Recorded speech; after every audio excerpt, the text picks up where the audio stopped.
നമസ്കാരം.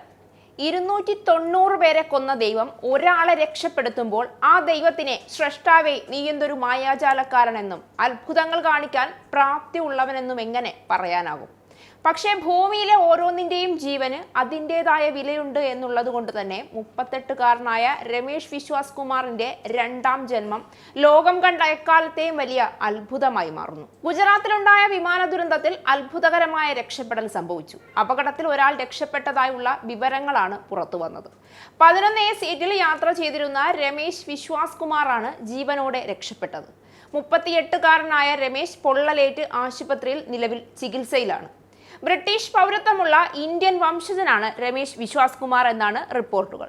വിമാനം കത്തിയമരും മുൻപ് എമർജൻസി എക്സിറ്റ് വഴി പുറത്തേക്ക് ചാടിയാണ് രമേഷിന്റെ അത്ഭുതകരമായ രക്ഷപ്പെടൽ. 20 വർഷമായി കുടുംബത്തോടൊപ്പം ലണ്ടനിൽ താമസിക്കുകയാണ് രമേഷ് വിശ്വാസ്. ഭാര്യയും കുഞ്ഞും അടങ്ങുന്നതാണ് അദ്ദേഹത്തിന്റെ കുടുംബം. നാട്ടിലുള്ള കുടുംബത്തെ കാണാനായാണ് അദ്ദേഹം ഇന്ത്യയിലേക്ക് അവധിക്കെത്തിയത്. തിരികെ ലണ്ടനിലേക്ക് പോകാനുള്ള യാത്രയാണ് ദുരന്തത്തിൽ കലാശിച്ചത്. സഹോദരനും രമേശിനൊപ്പം വിമാനത്തിലുണ്ടായിരുന്നു. എന്നാൽ അദ്ദേഹത്തിന്റെ ജീവൻ രക്ഷിക്കാൻ സാധിച്ചിട്ടില്ല. എല്ലാം വളരെ പെട്ടെന്നായിരുന്നുവെന്ന് ചികിത്സയിൽ കഴിയുന്ന രമേശ് പറയുന്നു. 30 സെക്കൻഡിനുള്ളിൽ വിമാനം തകർന്നു. പുറത്തേക്കെടുത്ത് ചാടുകയായിരുന്നു. സഹോദരനെ കണ്ടെത്താൻ സാധിച്ചിട്ടില്ല.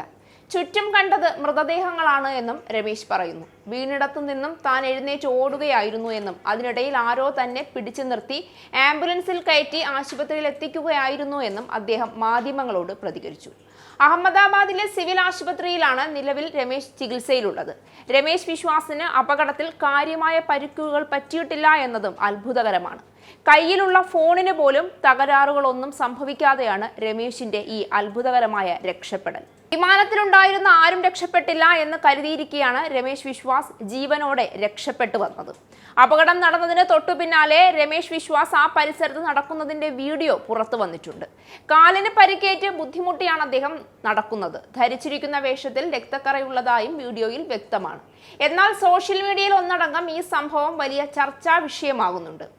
ഇദ്ദേഹം വിമാനത്തിലെ യാത്രക്കാരനല്ല എന്നുള്ള സംശയങ്ങൾ പുറത്തു വരുന്നതിനോടൊപ്പം തന്നെ യാത്രാ വിവരങ്ങൾ എയർ ഇന്ത്യ പുറത്തുവിട്ടതിൽ രമേശിന്റെ പേരുണ്ട്.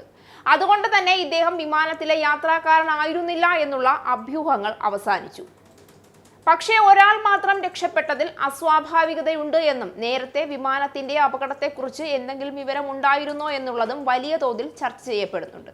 സീറ്റ് ബെൽറ്റ് ധരിച്ചിരുന്ന ഒരാൾ 30 സെക്കൻഡ് സമയം കൊണ്ട് എങ്ങനെ എമർജൻസി എക്സിറ്റ് വഴി പുറത്തേക്ക് ചാടിയെന്നുള്ള സംശയം ഉന്നയിക്കുന്ന പലരും വിമാനത്തിന്റെ അപകടം അട്ടിമറിയാണോ എന്നുള്ള സംശയങ്ങളും ഉന്നയിക്കുന്നുണ്ട്.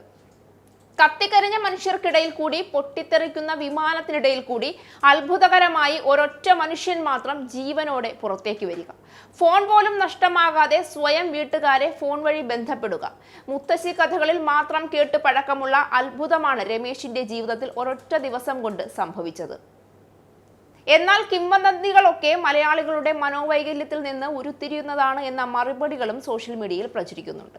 യാത്രക്കാരും ജീവനക്കാരും അടക്കം 242 പേരാണ് അപകടത്തിൽപ്പെട്ട എയർ ഇന്ത്യയുടെ വിമാനത്തിലുണ്ടായിരുന്നത്. സംഭവ സ്ഥലത്ത് നിന്ന് ഇതുവരെ 204 മൃതദേഹങ്ങളാണ് കണ്ടെടുത്തിട്ടുള്ളത് എന്ന് അഹമ്മദാബാദ് പോലീസ് കമ്മീഷണർ റോയിട്ടേഴ്സ് മാധ്യമത്തോട് പ്രതികരിച്ചു.